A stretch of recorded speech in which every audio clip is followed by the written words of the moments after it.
When I first discovered Catherine, I was about 13 and just chilling on my mom's laptop in her living room at the time. It was the middle of summer, and I had literally all the time in the world to kill. One of the first exposures I ever had to dealing with relationships was in a bar called the Stray Sheep. The person that I was watching play through Catherine went the extreme law route, which as a kid I thought, yes, being faithful to a relationship was the best thing that I could do. But now adult me has played through this game like 3 times, and I have realized that this is not the case. But instead, there's a true ending to this game that I ended up finding being one of my favorite endings for a game of like all time, honestly. But we'll talk about that a bit later. Don't you get too excited now, okay?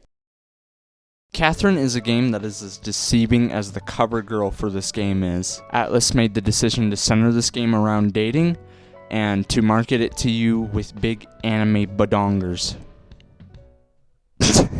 Catherine then baits and switches you. No anime badoingas, not that you can clearly see. And instead they focused it around what life will I end up with from the decisions that I make. Well, and sexual themes are not absent. I can definitely tell you that you do get some pretty nice side boobs. So for this game, you get paired up with a man named Vincent, who is not very good at making decisions. Even with as old as he still is not good at making decisions. This is because he doesn't understand what he wants in life yet, but the game's gonna make him decide. Yeah, I think throughout the game he's 32, so he's getting up there and he really doesn't know what he wants yet. It happens. So you as the player get to make the important decisions that he hasn't made in his life yet for him. I mean, I guess you don't really push and pull the blocks around. He does that, but you orchestrate it. Which leads me to say that this game is primarily a puzzle game. This is one of the more unique puzzle games at that, where you get to push and pull blocks around in order to build a tower that you climb up, and at the very top of the tower, it'll ask you questions on how you view relationships, such as, does life begin or end at marriage? Which one? Will you fight dirty to win at anything? And could you marry the perfect robot? Because I fucking know I could. Come here, baby girl, and let me smack that titanium ass. If you've ever played through Persona before, the game loop is actually pretty similar. During the day, you get to talk to people in the bar and try to help them with their own problems in their life. And then during the night, when you go to sleep, is when the actual gameplay happens. You climbing up the tower and playing Minecraft. Depending on how you navigate interactions in the bar and how you answer the confessionals at the end of the towers, it will move a needle back and forth between Catherine with a K or Catherine with a C. Shit, I actually don't know which way it would be facing this, but the way you answer questions will either take you towards Catherine with a K, who is very orderly, strict, by the books, knows what she wants out of life, and will not take any input, basically. She's a very ambitious girl. Kind of intimidating. Some people are into that. Kind of spooky. Or you can get Catherine with a C, who is Vincent's dream girl, but is very chaotic, free-flowing, goes with the flow, doesn't really care the end result, is just here to have a good time, and not for a long time. Before I move on though, I do want to talk about the soundtrack to this game, because the soundtrack is freaking, it's so good. This bar theme is one of my favorite like chill themes from any game ever. Like, just listen to this for a second.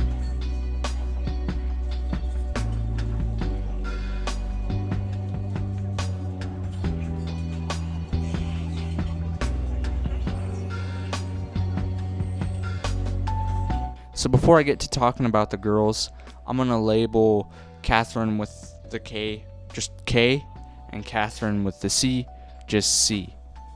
Just to make it way simpler. I'm not sitting here going, Catherine with the K, Catherine with the C, Catherine.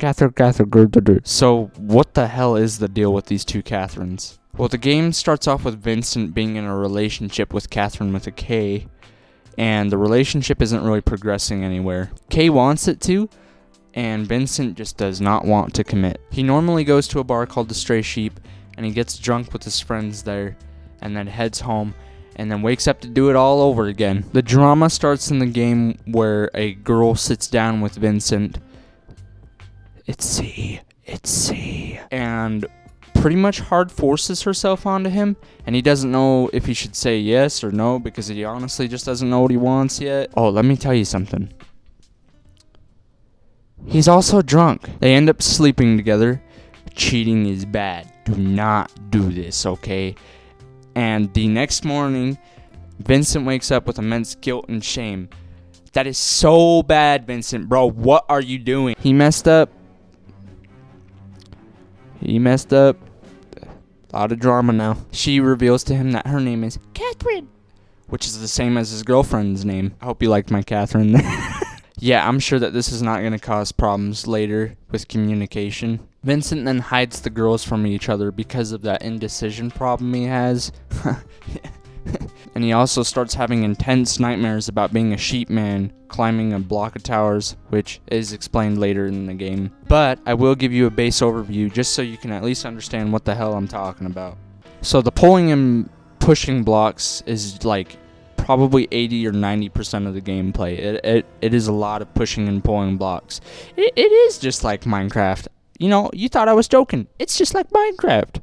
It's not just like Minecraft. Every time that Vincent goes to sleep for the night, you and him have to figure out how to flip all this shit around and sideways in order to get through it for the night. You soon figure out that men are dying from these dreams. They're having the same dreams as Vincent.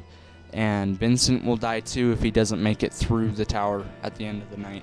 If you want to get metaphorical about it, you can argue that the tower is a representation for life. Vincent and the other sheep will help each other with climbing tactics and give each other advice and stuff like that, or other sheep will actively despise the other sheep and even go out of their way to try to kill them along the tower. If the game and real life have taught me anything, trying to take out other people will not take you very far. Fast forward through the drama and the intense climbing gameplay, Vincent figures out that Kay is pregnant and is like, okay, I will not be a deadbeat dad that does not come back with the milk. So he breaks up with C, and C beats the absolute hell out of him.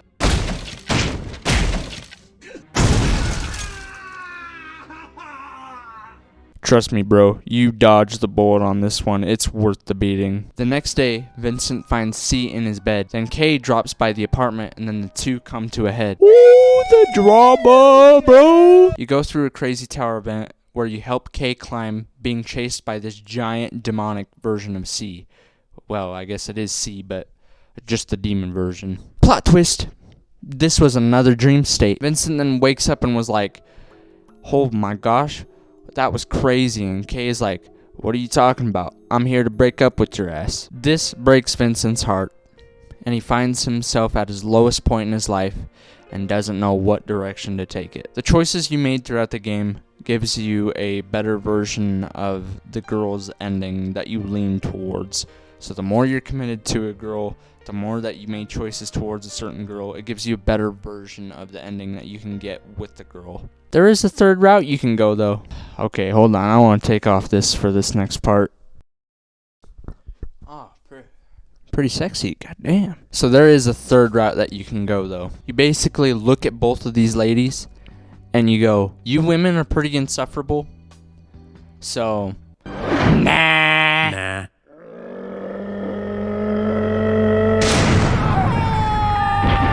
So how do you get this ending? Well, you have to keep the needle in the most neutral position you possibly can. There needs to be an understanding of duality throughout most of the games, because most of the questions that are asked don't really have a right or wrong answer.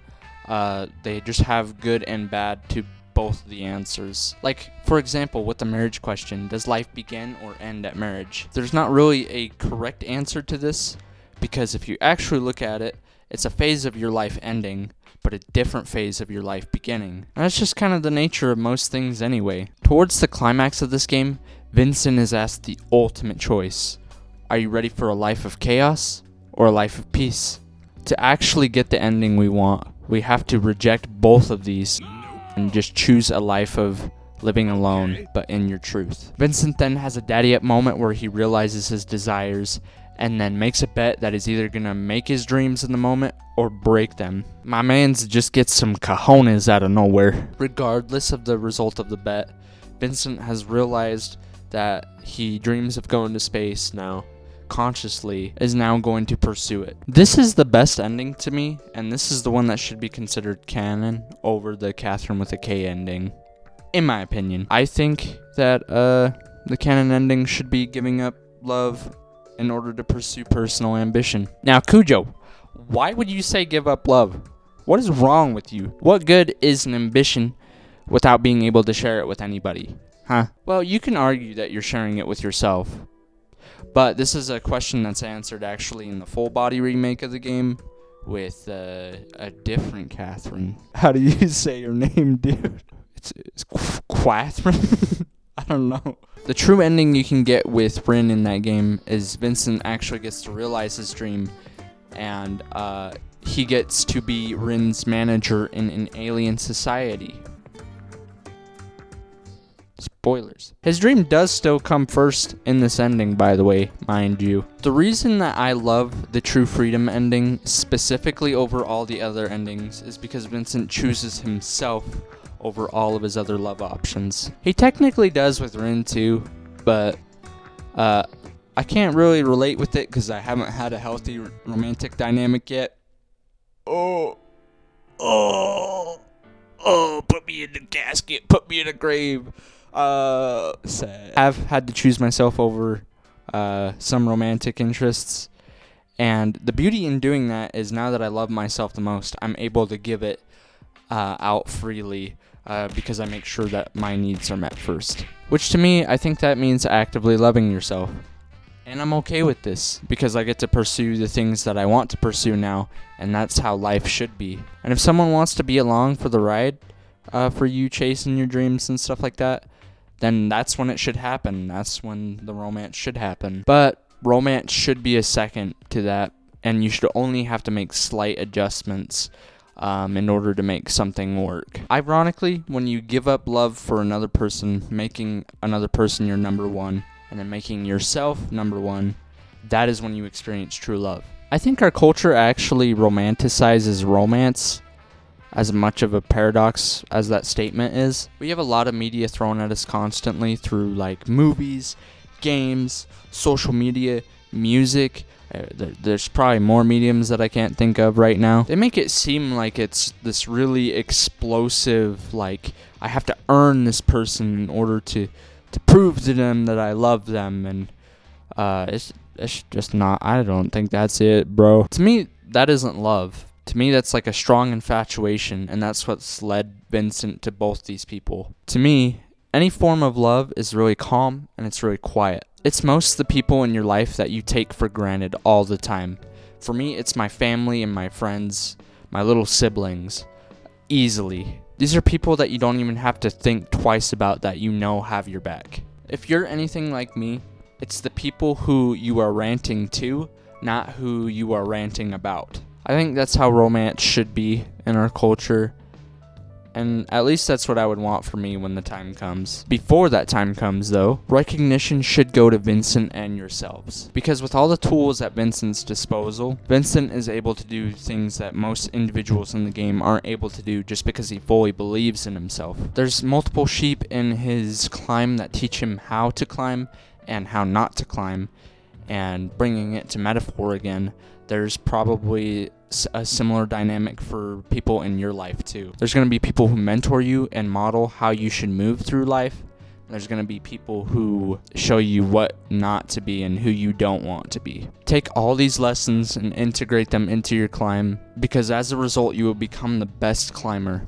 You will become the best Vincent that you can be, and you will realize your dreams into reality. We're all the Vincent at the beginning, don't know what the hell we're doing, but we can become Vincent at the end.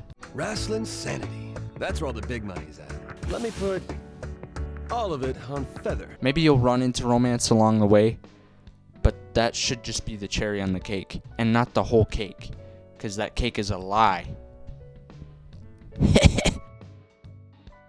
So, we reached the end of what I wrote. I've been working on this one for a little bit, so thanks for people who want the green screen stuff. for being patient with me.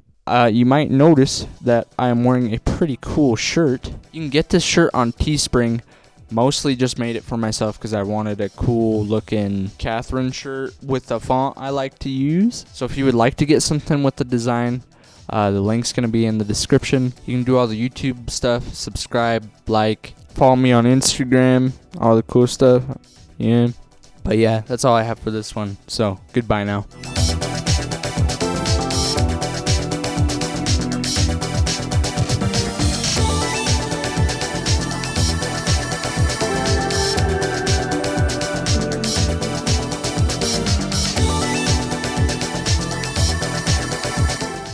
Catherine is a game that is What? No, you're a hoe. You're a hoe. You're a hoe.